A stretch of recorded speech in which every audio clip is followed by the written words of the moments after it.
பாடத்தை மெல்ல நடத்தினான். எப்படி நடத்தினான்? மெல்ல நடத்தினான். சரிங்களா? அப்போ இந்த வந்தான் அதுதான் வினை.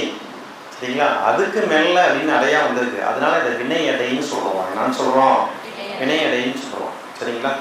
அடுத்த வினா வகைகள். வினை வகைகள் வினை வகைகள் பார்க்குறோம். வினை வகைகள் அது தன்வினை பிறவினை.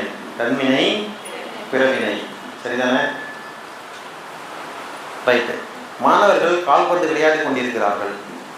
எங்கும் விளையாட்டு மகிழ்ச்சியின் ஆரவாரம். கண்ணன் முகமதுவை நோக்கி பந்தை என்னிடம் உருட்டு என்று கத்தினான். முகமது பந்தை கண்ணனிடம் உருட்டினான். பந்து உருண்டது. கண்ணன் முகமது மூலம் பந்தை உருட்ட வைத்தான். அப்படிலாம் எழுதியிருக்காங்க. ஒரு பேரா இருக்கு. சரிதானே? அந்த மேற்கண்ட சூழலில் பந்து உருண்டது என்பது தன்வினை. பந்து உருண்டது என்பது தன்வினை. அது தானே நடக்குது. அதனால பந்து உருண்டது என்பது தன்வினை.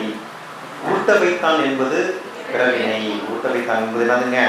பிறவினை. எழுவாய் ஒரு வினையை செய்தால் அது தன்வினை எனப்படும். எழுவாய் ஒரு வினையை செய்தால் அது என்னதுங்க? தன்வினை. எழுவாய்னா சப்ஜெக்ட், அவ்வளோதான். சரிங்களா? முன்னாடி பந்து உருண்டது. பந்து அதே வினையை செய்யுது.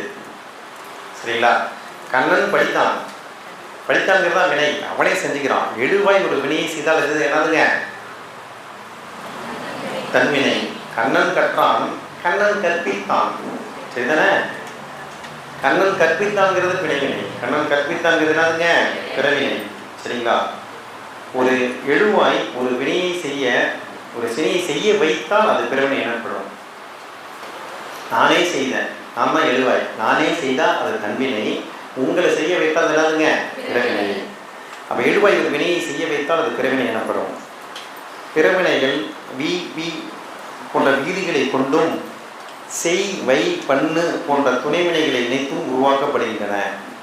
இப்போ பிறவினைகளில் வி பி அப்படின்னு விகுதி இருக்கும். விகுதி எப்படி இருக்கும்? வியா இருக்கும், பியா இருக்கும். சரிதானே? அது கூட வேற என்ன துணைவினைகள் கொடுத்துருக்காங்க? செய் வை பண்ணு அப்படிலாம் கொடுத்துருக்காங்க. சரிதானே? தன்வினை அவன் திருந்தினான், அவர்கள் நன்றாக படித்தனர். பிறவினை அவனை திருத்த செய்தான். தந்தை மகனை நன்றாக படிக்க வைத்தார். பள்ளிக்கு புத்தகங்கள் வருவித்தார். இப்படிலாம் இருக்குது. எவ்வகை வாக்கியம் கேட்பாங்க. எக்ஸாம்லாம் கேட்பாங்க. ரொம்பலாம் கிடையாது. பள்ளிக்கு புத்தகங்கள் தெரிவித்தார். எவ்வகை வாக்கியம் அப்படின்னு கேட்பாங்க. எவ்வகை வாக்கியம்? பிறவினை வாக்கியம். அவ்வளோதான். எழுதிட்டு போயிட்டே போறீங்க.